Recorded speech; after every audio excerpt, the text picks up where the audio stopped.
When Texas schools open next year, districts that choose can have a school marshal. One shot, fire! That person must be licensed by the state, obtain a CHL, complete 80 hours of instruction, and pass a psychological exam.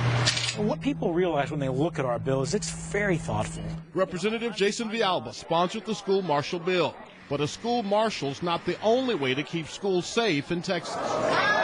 School districts, if they create their own plan, can allow school employees to carry firearms anywhere on campus.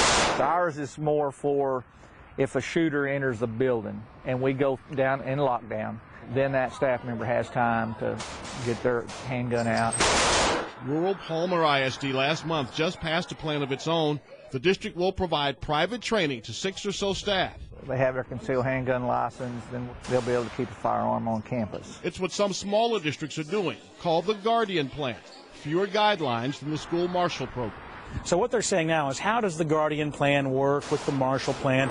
And in a letter asking for an Attorney General's opinion, the chairman of Homeland Security and Public Safety wants to know if the Guardian Plan can extend to outside of the school building. Can school board members and superintendents carry guns under the Guardian?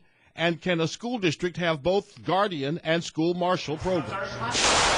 Can both coexist? I think they can both coexist. One of the promises that we made to other school districts is that if they have a plan that's working for them and they believe that it's consistently effective, then we don't want to interfere with that. Do you think these two can coexist together? No, I really don't think they can coexist together. The ISD Police Chief Craig Miller is part of the team crafting training for school marshals that's not part of the Guardian Plan. At what point do you leave your classroom, those 20 or 30 students that are in your classroom, or is the expectation that you go out and you confront the person who's a shooter? It's interesting, Craig Miller, we've had him on before. I don't even know if he wants people to have CHLs. He wants police to handle the shooting. It sounds like he is against this at every turn, I think.